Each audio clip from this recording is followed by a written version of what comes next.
Hello friends, welcome to ആർക്കുട്ടി vlogs. അപ്പോൾ നമ്മൾ ഇന്ന് പഠിക്കാൻ പോകുന്നത് സെറ്റിൻ്റെ ബയോടെക്നോളജി സിലബസ് നമ്മൾ കവർ ചെയ്തുകൊണ്ടിരിക്കുകയാണ്. മൂന്നാമത്തെ ടോപ്പിക്കാണ് ഇന്ന് കവർ ചെയ്യുന്നത്.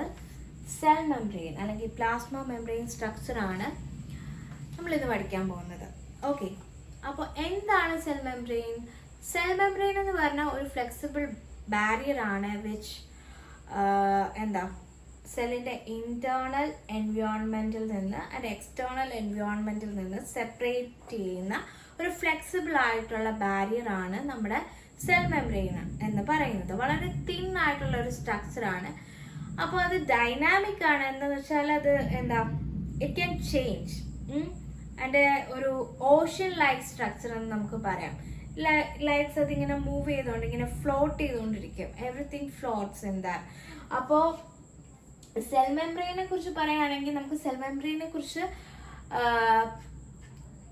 V can study it under light microscope. Light മൈക്രോസ്കോപ്പിലൂടെ നമുക്ക് സെൽ മെംബ്രെയിൻ കാണാൻ പറ്റില്ല. ഇലക്ട്രോൺ മൈക്രോസ്കോപ്പിന്റെ ഇൻവെൻഷനോട് കൂടിയാണ് നമുക്ക് സെൽ മെംബ്രെയിനെ കുറിച്ച് പഠിക്കാൻ പറ്റിയത്. Okay, 1950s electron microscope invent ചെയ്യുന്നത്. അപ്പോഴാണ് നമുക്ക് ഈ സെൽ മെംബ്രെയിനെ കുറിച്ചുള്ള ആ ഒരു ഐഡിയ കിട്ടുന്നത്. അപ്പോഴാണ് നമുക്ക് സെൽ മെംബ്രെയിനെ കുറിച്ച് പഠിക്കാൻ പറ്റിയത്. ഓക്കെ, അപ്പോൾ സെൽ മെംബ്രെയിനെ കുറിച്ച് പഠിക്കുന്നത് ആദ്യം RBCയിലാണ്, റെഡ് ബ്ലഡ് സെല്ലിലാണ് സെൽ മെംബ്രെയിൻ ആദ്യം RBCയിലാണ് സ്റ്റഡി നടത്തിയത്.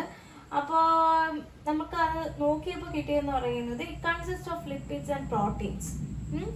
ലിപ്പിഡ്സും പ്രോട്ടീൻസും ഉണ്ട് സെൽ മെംബ്രെയിനകത്ത്. മെയിൻലി അതിനകത്ത് ഫോസ്ഫോലിപ്പിഡ്സ് ആണുള്ളത്. ബൈലെയർ ആയിട്ടാണ് കാണപ്പെടുന്നത്. ഈ ഫോസ്ഫോലിപ്പിഡ്സ് എന്ന് പറയുമ്പോൾ അതിനകത്ത് ഒരു ഹൈഡ്രോഫിലിക് ഹെഡും ഹൈഡ്രോഫോബിക് ടെയിലും കാണും. ഇങ്ങനെ 2 ലെയർ ഓഫ് ഫോസ്ഫോലിപ്പിഡ്സ് ആണ് നമുക്ക് ഈ സെൽ മെംബ്രെയിനിൽ മെയിനായിട്ട് കാണാൻ പറ്റുന്നത്. കൂടാതെ നമ്മൾ കൂടുതൽ പഠിച്ചു വന്നപ്പോൾ അതിനകത്ത് പ്രോട്ടീൻസ്, കാർബോഹൈഡ്രേറ്റ്സ്, കൊളസ്ട്രോൾ എന്നിവ ഉണ്ടെന്ന് നമുക്ക് മനസ്സിലായി. ആൻഡ് ഈ ഒരു സെൽ മെംബ്രെയിനിലെ ഈ ഒരു റേഷ്യോ ഉണ്ടല്ലോ, അതായത് പ്രോട്ടീൻസിൻ്റെ ലിപ്പിഡ്സിൻ്റെ ratio it varies according to the cell. And 52% of proteins ആണ് ഇപ്പോൾ എറിത്രോസൈറ്റ്സ് എടുത്ത് സ്റ്റഡി നടത്തി നോക്കിയപ്പോൾ 52% ഓഫ് പ്രോട്ടീൻസ് അതിനകത്തുണ്ട്, 40% ഓഫ് ലിപ്പിഡ്സ് അതിനകത്തുണ്ട്. പിന്നെ നമുക്ക് മെംബ്രെയിനിൽ കാണുന്ന പ്രോട്ടീൻസിനെ നമുക്ക് ബേസിക്കലി 2ആയിട്ട് ക്ലാസിഫൈ ചെയ്യാം. ഒന്ന് പെരിഫറൽ പ്രോട്ടീൻസ് എന്നും ഒന്ന് ഇന്റഗ്രൽ പ്രോട്ടീൻസ് എന്നും. പെരിഫറൽ പ്രോട്ടീൻസ് എന്ന് പറയുമ്പോൾ ഇതിന്റെ പെരിഫറയിൽ കാണുന്നതാണ് പെരിഫറൽ പ്രോട്ടീൻസ്. ഇന്റഗ്രൽ പ്രോട്ടീൻസ് എന്ന് പറയുമ്പോൾ ഇതിനകത്ത് സ്ലൈറ്റ്ലി എംബഡഡ് ആയിട്ടായിരിക്കും, പാർഷ്യലി എംബഡഡ് ആയിരിക്കാം, മേ ബി ഫുള്ളി എംബഡഡ് ആയിരിക്കാം. മീൻ അതാണ് ഇന്റഗ്രൽ പ്രോട്ടീൻസ് എന്ന് പറയുന്നത്. ഓക്കെ, അപ്പോൾ നമ്മുടെ സെൽ മെംബ്രെയിൻ സ്ട്രക്ചറിനെ ഡിസ്ക്രൈബ് ചെയ്യുന്ന ഒരുപാട് മോഡൽസ് വന്നിട്ടുണ്ട്. അപ്പോൾ അതിനകത്ത് ഏറ്റവും ആക്സെപ്റ്റഡ് ആയിട്ടുള്ള മോഡലാണ് ഫ്ലൂയിഡ് മൊസൈക്ക് മോഡൽ എന്ന് പറയും. അത് കൊണ്ടുവന്നത് സിംഗർ ആൻഡ് നിക്കോൾസനാണ് 1972, ഐ തിങ്ക്. 1972. അപ്പോൾ അവർ പറയുന്നത് നമ്മുടെ സെൽ മെംബ്രെയിൻ ഒരു ക്വാസി ഫ്ലൂയിഡ് നേച്ചർ ആണെന്നാണ്. എന്ന് വെച്ചാൽ ഒരു സെമി ഫ്ലൂയിഡ് നേച്ചർ ആണെന്നാണ് പറയുന്നത്. അപ്പോൾ അവർക്ക് അതായത്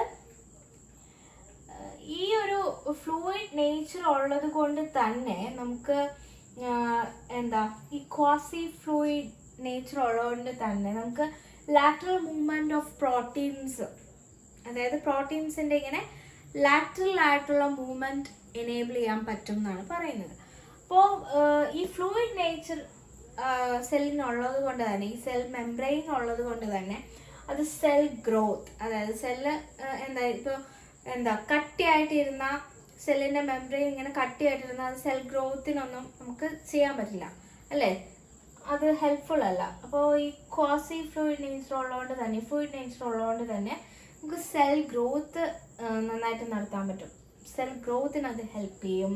പിന്നെ ഇന്റർ സെല്ലുലാർ ജംഗ്ഷൻ ഫോർമേഷൻ, അത് സ്പെഷ്യലൈസ്ഡ് സ്ട്രക്ചേഴ്സ് ആണ് that connect to the adjacent cells and എന്താ ഇന്റർസെല്ലുലാർ കമ്മ്യൂണിക്കേഷൻ, അതായത് സെൽ സിഗ്നലിങ് അങ്ങനെയുള്ള സംഭവത്തിനൊക്കെ ഒരു ഒത്തിരി ഹെൽപ്ഫുൾ ആണ് ഈ ഫ്ലൂയിഡ് നേച്ചർ. പിന്നെ സെക്രീഷൻ എന്തെങ്കിലും സെൽ സിഗ്നലിങ്ങിന് വേണ്ടിയിട്ടുള്ള എന്തെങ്കിലും സെക്രീഷൻ, ഹോർമോണൽ സെക്രീഷൻ, ഇതിനൊക്കെ ഈ ഫ്ലൂയിഡ് നേച്ചർ ഒത്തിരി ഹെൽപ്ഫുൾ ആവും. പിന്നെ എൻഡോസൈറ്റോസിസ് എന്ന് പറഞ്ഞാൽ എന്താ, ഇപ്പം നമ്മൾ അമീബ ഇങ്ങനെ അവൻ്റെ സൂഡോപോഡിയ വെച്ചിട്ട് ഇങ്ങനെ ഒരു ഇത് വെച്ചാൽ നമുക്കിവിടെ ഒരു ബാക്ടീരിയ ഉണ്ടെങ്കിൽ, ഇവിടെ ഒരു ബാക്ടീരിയ ഉണ്ടെന്ന് വെച്ചാൽ ഇതിനിങ്ങനെ കവർ ചെയ്ത്, ഇതാണ് എൻഡോസൈറ്റോസിസ് എന്ന് പറയുന്നത്. ഇങ്ങനെ ഒരു നേച്ചറുണ്ട് സെല്ലിന്, അത് എൻഡോസൈറ്റോസിസിനെ ഹെൽപ്പ് ചെയ്യും. പിന്നെ സെൽ ഡിവിഷനെ ഒത്തിരി ഹെൽപ്പ് ചെയ്യും. അതായത് നമുക്കിപ്പോൾ എന്താ, നമുക്കിപ്പോൾ ബൈനറി ഡിവിഷൻ എന്നൊക്കെ പറയത്തില്ലേ, പ്ലനേറിയയിലൊക്കെയുള്ള ബൈനറി ഡിവിഷൻ, അതേപോലെ സെൽ ഡിവിഷൻ ഈ ഒരു ഫ്ലൂയിഡ് നേച്ചർ ഹെൽപ്പ് ചെയ്യും. പിന്നെ സെലക്റ്റീവ്ലി പെർമിയബിൾ ആണ് നമ്മുടെ സെൽ മെംബ്രെയിൻ എന്ന് പറയുന്നത്, അല്ലെങ്കിൽ പ്ലാസ്മ മെംബ്രെയിൻ എന്ന് പറയുന്നത് സെലക്റ്റീവ്ലി പെർമിയബിൾ ആണ്. പെട്ടെന്ന് ഒരാൾക്ക് കയറി അകത്ത് കയറാൻ പറ്റില്ല. സെലക്റ്റീവ് ആയിട്ടുള്ള ആൾക്കാർക്ക് മാത്രമേ അകത്ത് കയറാൻ പറ്റുള്ളൂ. അതേപോലെ തന്നെ പുറത്തു പോകാനും പറ്റുള്ളൂ. ഓക്കെ, അപ്പോൾ സെലക്റ്റീവ്ലി പെർമിയബിൾ ആണ്. പിന്നെ പാസീവ് ട്രാൻസ്പോർട്ട് ആണ്, അതായത് മിക്ക മോളിക്യൂൾസിനും എനർജി ആവശ്യമില്ല ഈ ഒരു ഈ ഫ്ലൂയിഡ് നേച്ചർ കൊണ്ട് തന്നെ. അതായത് സെല്ലിൻ്റെ ഈ ഒരു പ്രത്യേകത ഉള്ളത് കൊണ്ട്, സെൽ മെംബ്രെയിൻ്റെ ഈ ഒരു പ്രത്യേകത ആണ് മിക്ക മോളിക്യൂൾസിനും എനർജി ആവശ്യമില്ല. They can pass through the membrane. Okay, ഇനി ന്യൂട്രൽ സൊല്യൂട്ട്സിനാണെന്നുണ്ടെങ്കിൽ, ന്യൂട്രൽ സൊല്യൂട്ട്സ് എന്ന് പറഞ്ഞാൽ എന്താ, അതായത് ചാർജ് ഇല്ലാത്ത സൊല്യൂട്ട്സ്, ഇപ്പോൾ ഗ്ലൂക്കോസ് മോളിക്യൂൾ അല്ലെങ്കിൽ ആൽക്കഹോൾ, പിന്നെ ഇങ്ങനെയുള്ള അത്തരം മോളിക്യൂൾസിനൊക്കെ നമുക്ക് ന്യൂട്രൽ സൊല്യൂട്ട്സ്, ചാർജ് ഇല്ലാത്ത മോളിക്യൂൾസിനൊക്കെ സിംപ്ലി ഡിഫ്യൂഷൻ വഴി നമുക്ക് സിലിണ്ടറിൻ്റെ അകത്തോട്ടും പുറത്തോട്ടും ഒക്കെ പോവാം. ആൻഡ് വാട്ടർ മോളിക്യൂൾസ് ആണ് പോകുന്നത്. വാട്ടർ മോളിക്യൂൾസ് ഡിഫ്യൂഷൻ വഴിയാണ് പോകുന്നത്. ആ വാട്ടർ മോളിക്യൂൾസിൻ്റെ ആ ട്രാൻസ്പോർട്ടിനെ നമ്മൾ ഓസ്മോസിസ് എന്നാണ് വിളിക്കുന്നത്. ഓസ്മോസിസ്. ഓക്കെ, ആൻഡ് മോളിക്യൂൾസ് എന്ന് പറഞ്ഞാൽ, പോളാർ മോളിക്യൂൾസ് എന്ന് പറയുമ്പോൾ നമ്മുടെ ഫോസ്ഫോലിപ്പിഡ് ഉണ്ടാക്കിയിരിക്കുന്നത് ഒരു പോളാർ ഹെഡും നോൺ പോളാർ ആയിട്ടുള്ള, അതായത് ഹൈഡ്രോഫിലിക് ആയിട്ടുള്ളൊരു ഹെഡും ഹൈഡ്രോഫോബിക് ആയിട്ടുള്ള നോൺ പോളാർ ആയിട്ടുള്ള ടെയിലും ആണല്ലോ. അപ്പൊ ഇങ്ങനെ രണ്ട് ബൈലെയർ ആയിട്ടാണ് ഇരിക്കുന്നതെന്ന് പറഞ്ഞല്ലോ. ഇങ്ങനെ ബൈലെയർ ആയിട്ട് ഇങ്ങനെ നിർത്തി ഇരിക്കുകയാണെന്ന് പറഞ്ഞല്ലോ. അപ്പൊ ഈ പോളാർ മോളിക്യൂൾസിന്റെ ട്രാൻസ്പോർട്ടിന് നമുക്ക് കാരിയർ പ്രോട്ടീൻസ് ആവശ്യമാണ്. അവർക്ക് ഈ എന്താ ഹൈഡ്രോഫോബിക് ആയിട്ടുള്ള ടെയിൽ എനിക്ക് കൂടെ പാസ് ചെയ്ത് പോകാൻ ബുദ്ധിമുട്ടാണ്. So they need a carrier protein. അപ്പോൾ പോളാർ മോളിക്യൂൾസിന്റെ ട്രാൻസ്പോർട്ടിന് കാരിയർ പ്രോട്ടീൻസ് ആവശ്യമാണ്. ഓക്കെ, പിന്നെ ചില അയോൺസിന് അവര് പാസ് ചെയ്യുന്നത് അവരുടെ കോൺസെൻട്രേഷൻ ഗ്രേഡിയന്റിന് എഗെയിൻസ്റ്റ് ആയിട്ടായിരിക്കും പാസ് ചെയ്യുന്നത്.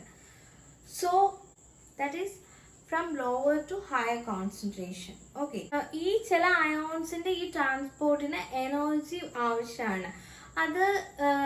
അതിന് ATP മോളിക്യൂൾസ് ആവശ്യമാണ്.